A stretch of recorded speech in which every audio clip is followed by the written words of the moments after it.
নমস্কার সবাইকে, আমি মিত্রা খামারু। আমার চ্যানেলে সবাইকে আরও একবার ওয়েলকাম উইথ অ্যানাদার ভিডিও নিয়ে। তো আজকের একটা ইন্টারেস্টিং ভিডিও নিয়ে চলে এসেছি। আর তোমরা এখন লক্ষ্য করছো নিশ্চয়ই আমি ডেইলি ভিডিও আপলোড করার চেষ্টা করছি, তো সেই জন্য নতুনত্ব কিছু তো আনতেই হয়, না হলে তো ভিডিওর মধ্যে কোনো মজাই থাকে না।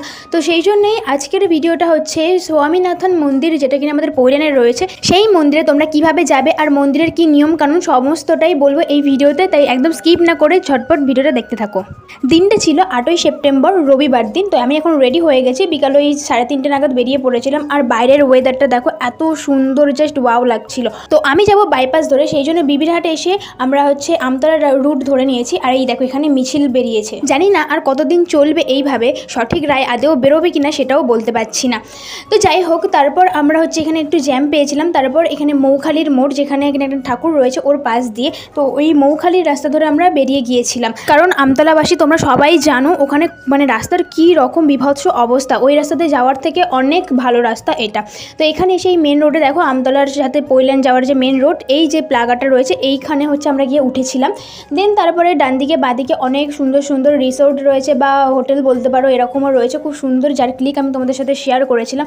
আর ওয়েদারটা দেখো, ওদিকে মানে এক একটা জায়গায় মেঘ হয়েছিল, আবার এক একটা জায়গায় মানে রোদ পুরো ঝলমল করছে। তো ফাইনালি দেখো আমরা পৈলানের মন্দিরে চলে এসেছি। কতটা জায়গা জুড়ে আর কতটা সুন্দর দেখতে লাগছিল, জাস্ট অসাধারণ। তো এখানে ইন আউটের দুটো আলাদা আলাদা গেট আছে, সেই জন্য আমরা ইন যেখানে লেখা ছিল সেই গেট দিয়ে আমরা ঢুকেছিলাম। আর আমরা এই সাইডে যাচ্ছিলাম বলতে গাড়ি পার্কিং করার আলাদা জায়গা আছে, যেখানে কিনা বাইক রাখলে 20 টাকা নেয়, বা বড় গাড়ি রাখলে গাড়ি ওয়াইজ ওখানে টাকা হচ্ছে ডিমান্ড করে।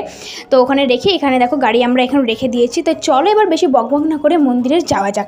আর প্রথমেই বলি না, ক্যামেরা, মোবাইল বা ব্লগ করবে, কোনো হেডফোন বা কোনো ইয়ারপড বা কোনো মাইক্রোফোন কিচ্ছু মানে কোনো কিছুই তোমাকে অ্যালাউ করবে না যখন তুমি উঠবে। তো সেই জন্য আমরা বাইরে যতটা ক্লিক নিতে পেরেছি নিয়ে নিয়েছিলাম। আর এই দেখো পুরো মন্দিরটা জাস্ট দেখতে অসাধারণ লাগছিল, মানে ধারণা করতে পারবে না এতটাই সুন্দর লাগছিল। চারপাশটা দেখো, তোমাদেরকে ঘুরিয়ে দেখিয়ে দিচ্ছি। দেন তারপর হচ্ছে এরপর আমরা ভেতরে ঢুকেছিলাম। তো ভেতরে যেহেতু ক্যামেরা অ্যালাউ নেই, সেই জন্য আমি তোমাদেরকে কোনো ক্লিকই দিতে পারিনি। তোমরা চাইলেই এখানে চলে আসতে পারো, খুব সুন্দর জায়গা, একবার ঘুরলেই তোমরা মানে মন তোমাদের ওখানে ভরে যাবে। দেন তারপর বেরিয়ে এসেছি, এটা হচ্ছে যেখান দিয়ে আমরা বেরোচ্ছি সেখানের জায়গাটা। এখানে বসার জায়গা রয়েছে, তারপর একটা মাঠ রয়েছে সুন্দর। তারপরে এখানেও অনেক রেস্টুরেন্ট এখন হয়েছে, যেখানে নিরামিষ থেকে শুরু করে সমস্ত কিছু খাবার দাবার পেয়ে যাবে, অনেক শপিং মল হয়েছে, সমস্ত রকম পেয়ে যাবে। দেন তারপর আমরা ওখান থেকে বাইরে বেরিয়ে আসি, এসে হচ্ছে চা খেয়েছিলাম। তো চা খেয়ে দিয়ে আবার রীতিমতো একটু ভেতরে চলে গেছিলাম। দেন বৃষ্টি এসে গেছিলো, তো সন্ধ্যাবেলার ঠিক এতটা সুন্দর দেখতে লাগছিল। দেন তারপর ওখান থেকে আইসক্রিম খেয়েছি, তারপর আমরা ওখান থেকে বেরিয়ে গিয়েছিলাম। তো যেহেতু গণেশ পূজা ছিল শনিবার দিন, সেই জন্য রাস্তায় অনেক জায়গায় এত সুন্দর সুন্দর লাইটিং দেওয়া ছিল, আর গণেশ মূর্তিও ছিল, যার ক্লিক আমি তোমাদের সাথে শেয়ার করেছি।